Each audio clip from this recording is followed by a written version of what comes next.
자기를 찾아온 요셉에게 장자의 명분에 합당한 축복으로 축복하는 것을 우리가 보았습니다. 다른 아들들은 다 한 몫의 기업을 받았지만 요셉은 에브라임과 므낫세 두 아들의 이름으로 두 몫의 기업을 축복의 유산으로 상속을 받은 거죠. 그런데 우리가 야곱이 요셉의 두 아들을 축복할 때 보게 된 기이한 장면이 무엇입니까? 야곱이 손을 어긋맞게서 장자인 므낫세에게 오히려 왼손을 얹고 차자인 에브라임에게 오른손을 얹어서 저들을 그렇게 기이하게 축복하더라고 하는 거죠. 당시의 상식과 전통에 따르면 마땅히 장자에게 오른손을 얹고 축복을 해야 될 터인데 야곱은 상식과 전통을 깨뜨리며 기이하게 저들을 축복한 것입니다. 성경이 우리에게 가르치고 있는 교훈이 뭐라고요? 축복은 상식과 전통에 속한 것이 아니라 하나님의 주권적인 은혜에 속해 있다고 하는 거죠. 축복은 혈통적인 순서에 속한 것도 아니고 인위적인 각본이 만들어낼 수 있는 것이 아니라 오직 하나님의 주권에 속한 은혜라고 하는 것입니다. 그런데 우리가 여기서 또 하나 깊이 눈여겨보고 새겨야 될 것은 야곱이 요셉의 자녀들에게 믿음으로 축복했던 그 예언들이 저들에게 그대로 이루어졌다고 하는 거죠. 무슨 말입니까? 축복이 하나님의 주권적인 은혜에 속해 있지만 하나님께서는 가정의 제사장으로 세운 아버지의 축복을 반영하여 축복하시더라고 하는 거죠. 그래서 우리 부모들이 자녀들을 위해서 축복하며 또 기도하고 중보하는 것이 중요하고 입술로 자녀들을 축복하는 것이 굉장히 중요하다고 하는 것입니다. 요셉과 그의 자녀들을 축복했던 야곱은 이제 오늘 다른 아들들을 불렀습니다.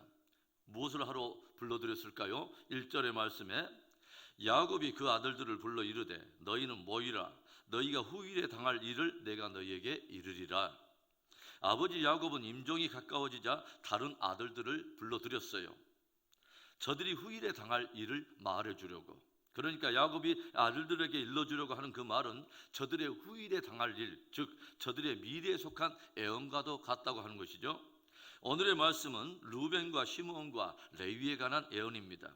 루벤과 시므온과 레위는 야곱이 레아에게서 얻은 첫째, 둘째, 셋째 아들인데 먼저 첫째로 루벤을 향한 애언입니다. 3절과 4절의 말씀을 보겠습니다. 루벤아 너는 내 장자요 내 능력이요 내 기력의 시작이라. 위풍이 월등하고 권능이 탁월하다마는 물의 끓음 같았은즉 너는 탁월하지 못하리니 내가 아버지의 침상에 올라 더럽혔음이로다. 그가 내 침상에 올랐었도다. 루벤은 12아들 가운데 야곱이 얻은 첫째 아들 곧 그의 기력의 시작을 알리는 바로 장자였다고 하는 거죠. 루벤은 위풍이 당당할 뿐만 아니라 가진 권능이 탁월한 인물이었다고 소개하고 있어요. 혈통적인 장자로서 루벤은 굉장히 특별한 지위와 특권을 가지고 태어났으며 아버지 야곱이 장자에게 거는 기대가 매우 컸을 거예요. 그런데 야곱은 결코 루벤은 탁월하지 못하리라 기이한 선언을 하고 있습니다. 그 이유가 무엇일까요? 그는 장자로서 지위와 특권을 가지고 있음에도 불구하고 그리고 위풍이 월등하고 권능이 탁월함에도 불구하고 끓는 물과 같다는 것입니다. 이것은 그의 내면에 부글부글 끓고 있는 육체적인 정욕을 말하고 있는 것입니다. 결국 루벤이 그의 끓는 정욕을 제어하지 못하고 범해버린 죄가 무엇입니까? 아버지의 침상에 올라가 그 침상을 더럽힌 것입니다. 야곱이 기억하고 염두하고 있는 사건이 있는 거죠. 루벤이 야곱의 아내 중 하나인 비라와 통간한 바로 그 사건 말입니다. 끓는 정욕을 제어하지 못하고 비라와 통간함으로써 아버지에게 큰 모욕과 수치를 안겨준 그 사건을 아버지 야곱은 기억하고 있는 것입니다. 그리고 야곱은 결코 그 일로 인한 깊은 아픔과 수치와 모욕을 잊을 수 없었던 거죠. 결국 이 일로 루벤은 장자의 명분에서 밀려나 버리게 되고 역사를 이렇게 쭉 살펴보면 루벤 지파 가운데는 위대한 인물이 거의 나오지 않고 규모적인 차원에서도 점점 축소되어 나가는 것을 성경을 통해서 우리가 점검해 볼 수 있어요. 우리가 루벤을 향한 야곱의 예언을 통해서 깊이 경고를 받게 되는 것이 무엇입니까? 끓는 물과 같은 육체의 정욕을 제어하지 못하고 죄를 범하게 되면 그 일시적인 실패가 자칫 자신뿐만 아니라 자기 후손들에게도 치명적이고도 부정적인 결과를 가져올 수 있다고 하는 사실입니다. 악하고 음란한 세대 속에서 끓는 물처럼 죄의 정욕을 따라 범죄하지 말고 주의 말씀에 나를 매일 쳐서 복종하며 경건에 힘을 기울여서 믿음 승리하는 복된 저와 여러분의 생애가 되기를 축원합니다. 이어지는 야곱의 예언, 두 번째로 시므온을 향한 예언입니다. 5절의 말씀을 봅니다. 시므온과 레이는 형제여 그들의 칼은 폭력의 도구로다. 야곱은 둘째 시므온과 셋째 레이를 함께 묶어서 예언하여 들려줘요.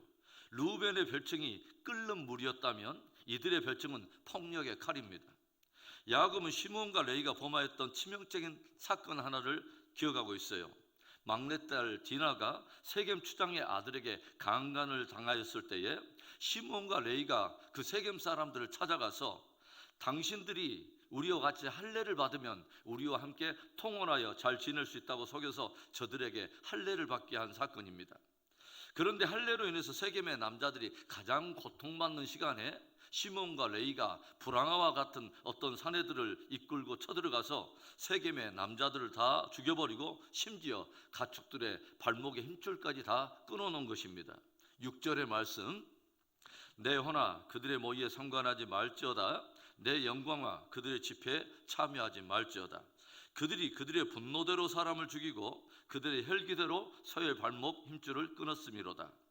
할례라고 하는 거룩한 의식을 빙자하여 거짓 언약을 맺고서 자기들의 분노와 혈기를 쏟아내서 사람들을 닥치는 대로 죽이고 소의 발목 힘줄까지 다 끊어놨다고 하는 거죠. 아버지 야곱은 저들의 잔인하고도 살기 가득 찬 행위를 기억하면서 저들의 잘못된 모의와 저희들의 잘못된 집회를 심히 책망하고 있는 것을 우리가 보게 되죠. 그래서 시므온과 레이를 향한 야곱의 예언은 조용히 보면 축복이라기보다는 오히려 저주에 가깝습니다. 7절의 말씀, 그 노여움이 혹독하니 저주를 받을 것이요 분기가 맹렬하니 저주를 받을 것이라. 내가 그들을 야곱 중에서 나누며 이스라엘 중에서 흩으리로다.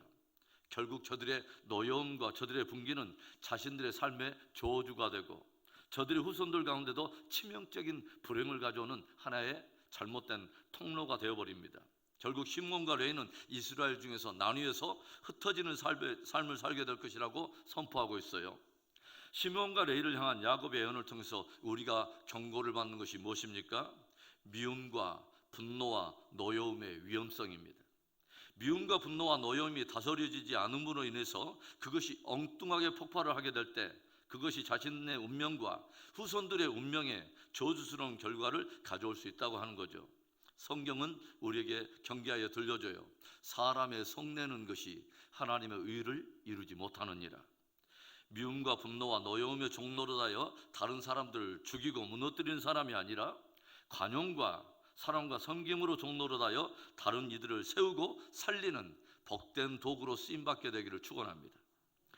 르우벤과 시므온에 이어지는 야곱의 마지막 예언, 세 번째 레이를 향한 예언입니다. 야곱이 시므온과 레이를 함께 묶어서 다루었는데 왜 제가 굳이 레이를 향한 야곱의 예언을 따로 다루냐면 시므온과 레이가 함께 범죄함으로 함께 저주스러운 예언을 받았는데 레위의 후손들의 운명은 전혀 다르게 쓰임을 받았다고 하는 거죠. 레위 지파도 야곱의 예언처럼 이스라엘 가운데 나누며 흩어지게 되는데 저들은 나누어서 흩어져서 오히려 선한 일에 쓰임을 받게 되었다고 하는 거죠. 이유가 무엇일까요? 모세가 하나님의 말씀을 받으려고 시내산에 올라가 있는 동안에 산 아래서 온 이스라엘이 황금 송아지를 만들며 우상 숭배에 참여했던 사건이 있었죠. 이때 레위 사람들이 하나님을 향한 거룩한 의분을 가지고 모세 편에 서서 그 불의한 우상 숭배 세력을 처단한 일에 헌신한 것입니다. 그리고 이때로부터 하나님은 레위 지파를 축복하셔서 하나님의 성막을 섬기는 제사장 지파로 삼으시고 온 이스라엘 가운데 흩어져서 제사를 집전하고 흩어져서 하나님의 말씀을 전하는 사람들로 존귀하게 세웠다고 하는 거죠. 그래서 저주스러운 운명이 변하여 축복의 운명이 되고 저들의 흩어짐이 오히려 많은 이들에게 유익함을 가져오게 되었다고 하는 것입니다. 불의를 행하게 되었지만 온 마음을 다해서 회개하고 전심으로 하나님 편에 서게 될 때 거기에 회복이 있고 거기에 놀라운 축복이 임하게 된다는 것을 복음처럼 우리에게 들려주는 것입니다. 사랑하는 성도 여러분, 한 사람의 삶과 행위, 나의 오늘의 삶과 행위는 나의 삶으로 끝나는 것이 아닙니다. 우리의 오늘의 삶은 우리의 미래와 연결되어 있을 뿐만 아니라 우리의 자녀들과 후손들의 미래와도 연결되어 있다고 하는 것을 우리는 경계로 받게 돼요. 심는 대로 거둔다고 하는 엄중한 진리를 새기고 오늘도 선한 것, 진실한 것, 좋은 것을 심고 미래에 심고 하늘에 심고 영혼에 심어서 복된 것으로 결실하는 축복된 저와 여러분의 생애가 되기를 다시 한번 주님의 이름으로 축원합니다.